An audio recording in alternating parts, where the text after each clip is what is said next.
Hello and welcome back. In today's video, we're going to be taking a look at a game called Project Wight. Now, Project Wight is a Viking horror game where you can play as the monster in this Beowulf-like Viking setting. So Project Wight has been called the catalyst for the revival in Viking horror, and it's been developed by The Outsiders. The game takes place during the Dark Ages and follows the alternate history where the Vikings live in the same world as estranged four-legged creatures who are intelligent and ferocious. However, you don't play as a Viking who is tasked to kill off these creatures. Rather, you are one of these monstrosities and you use your powers to fight against your impending extinction.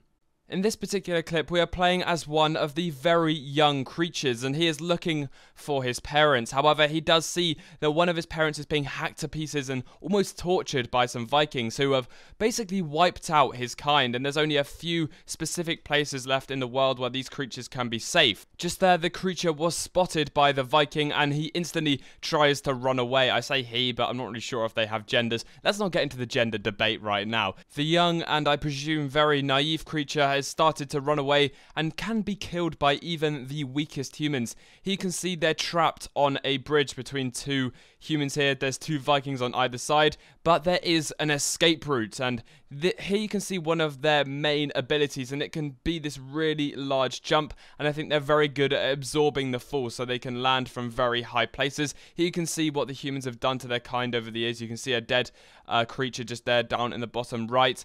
And then we crawl through these very small spaces because as a young creature, you're able to fit in these very tight spaces and find your way across the map a lot easier. So this is more about adventure as well because it is an open world, I think it's an open world game that's a horror game as well as being like Viking fantasy, alternate history kind of stuff, which is really cool. You can see one of their last kind of places where they can survive and be at peace without the humans harassing them because the humans don't know this place actually exists.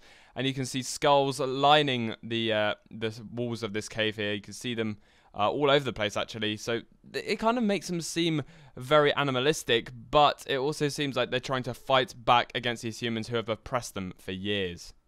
Now we move forward in time where the creature is more adolescent and grown up, and they are also a lot more powerful, and you can see how much more powerful they are now. While you're watching this, I would like to talk about where the inspiration for this game came from, where one of the developers of this game read a novel as a very young man called Grendel, which tells the part of the Beowulf poem from the perspective of, well, Grendel, or the antagonist, which basically puts it in a completely different perspective. Because it shows Grendel, and if you don't know, Grendel is the monster in the story, that he's kind of the outsider and Beowulf is just there to kill him. Obviously, Grendel does plenty of bad things himself, but it just gives it a different perspective, as I said, and it will make for a very interesting game indeed.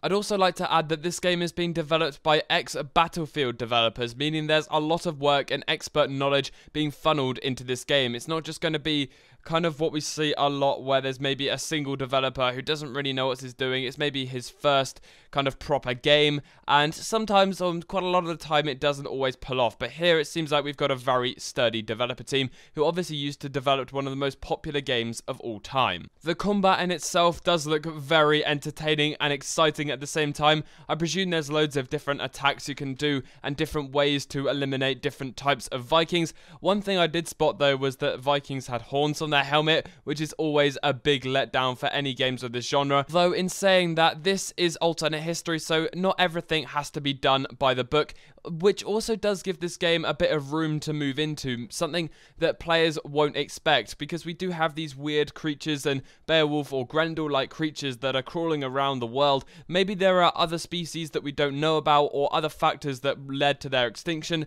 not just humans. Maybe there will be wars between humans while these creatures are obviously roaming the map, and obviously it's open world, so we can see so many different scenes and areas from, I presume, Scandinavia, where this is set. So that's all I've got to talk about for this video. There's not a whole lot of information on this game, and the first kind of gameplay trailer was announced last year in 2016, so hopefully we'll see some stuff coming up this year or maybe even next year. I'm not really sure when there's going to be a release date or what's going on with it. There's not a lot of information out there. So thank you guys so much for watching, and I will see you in the next battle.